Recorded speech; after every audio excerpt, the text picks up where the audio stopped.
Louisiana Senator John Kennedy always knows exactly what his fellow lawmakers need to hear, so there was no one better to ask about what comes next. Senator John Kennedy, I'm so excited to sit down with you. I say you are the funniest person on Capitol Hill. I think you're great. And I know you have a lot of thoughts about a lot of things going on. It feels like we just got through the last government shutdown. Yeah. But it's almost hard to believe. We're only weeks away, actually, from the temporary funding measure ending and a potential, second wave of government shutdown coming. So what's going to happen here? Well, it's really up to my Democratic colleagues in the Senate. You can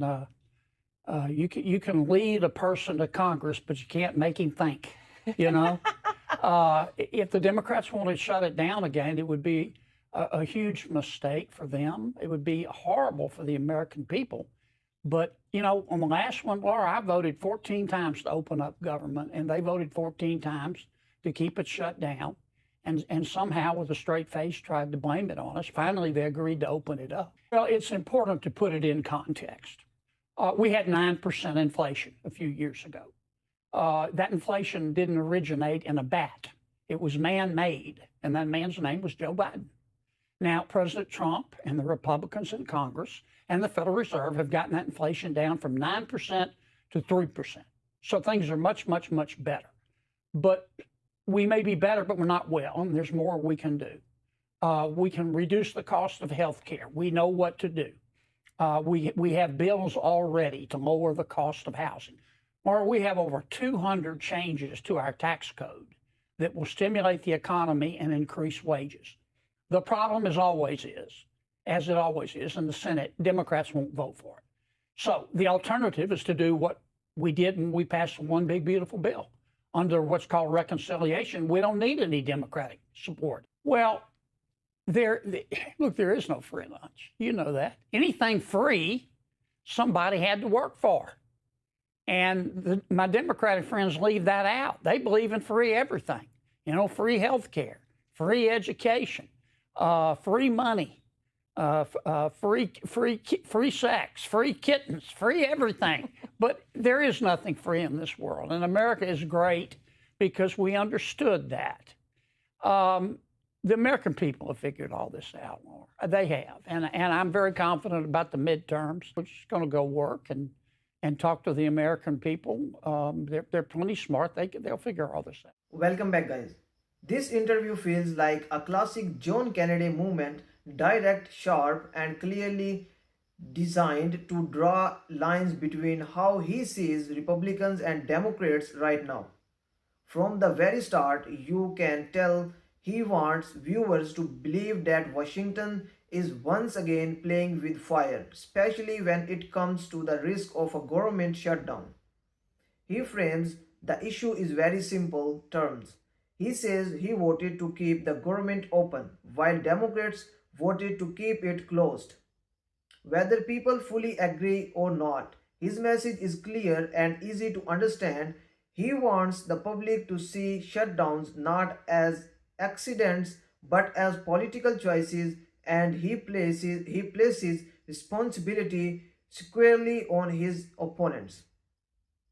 When the conversation moves to affordability and inflation, Kennedy leans into a point many Americans still feel in their daily lives. He calls inflation man-made and blames it on policies under President Biden. He contrasts that with what he describes as efforts by President Trump and Republicans to reduce inflation. His argument is less about complex economic theory and more about common experience. Groceries, rent, healthcare, and housing are still expensive, and he suggests that Washington has not done enough to fix that. By pushing reconciliation bills and tax code changes, he presents Republicans as the side with partial tools, while implying Democrats prefer talking points over real fixes. The free everything argument is another movement where Kennedy simplifies a complicated debate into plain language. He says nothing is truly free and that someone always pays the price. This message is clearly aimed at voters who worry about government spending, debt, and long term economic damage. He does not dive deep into numbers, but he doesn't need to. His confidence comes from the belief that everyday Americans already understand this idea on a gut level. He trusts voters to see through promises that sound good but may not be realistic. The most attention grabbing part of the interview is his blunt take on Jasmine Crockett's Senate ambitions. Kennedy does not soften his words at all. He says she is wrong on every issue and predicts that Texas voters will reject her message. This kind of statement is not meant to pre-suit quality. It is meant to energize supporters and draw clear battle lines. Supporters will see it as honesty, while critics may see it as dismissive or overly harsh.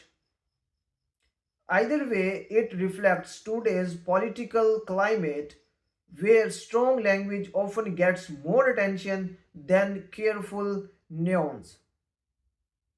Kennedy's comments about his book add another layer to his public persona. He presents it as a simple storybook about policy which fits his overall style of explaining politics in everyday language.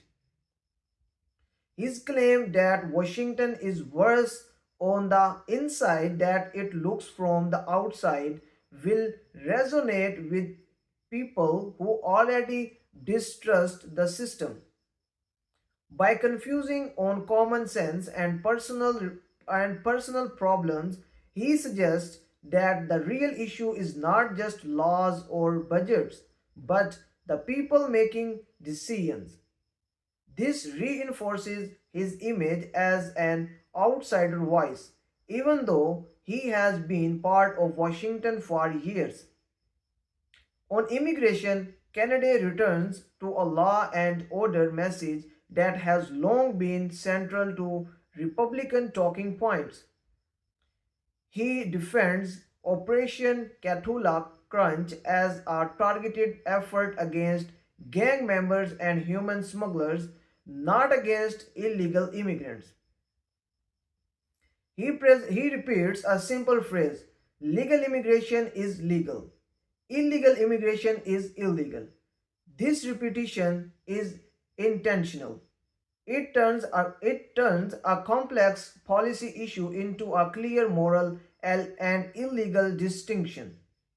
He also criticized the Biden administration for allowing millions of people to enter the country without proper vetting, framing it as a failure for framing it as a failure of responsibility and national security.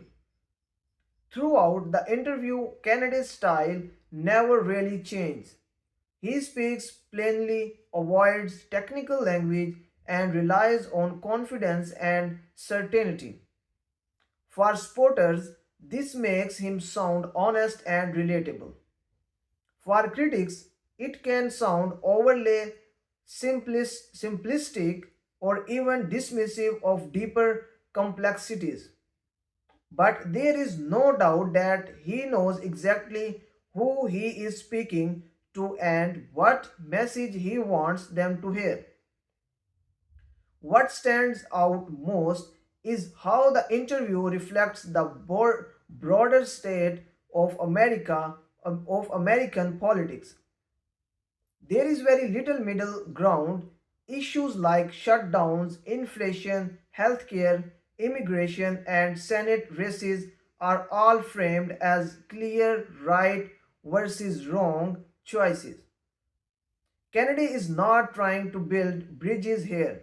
He is trying to motivate, warn, and draw contrasts. In today's media environment, that approach often travels faster and than further than careful compromise. In the end, whether people agree with Senator Kennedy or strongly disagree, the interview does exactly what it is meant to do. It sparks reaction, reinforces political identities, and keeps the conversation moving. His final message, directly or indirectly, is that Washington's problems will not be solved by slogans or promises, but by clear choices, accountability, and a return to what he believes is basic common sense. Thanks for watching my video. I will see you in the next video.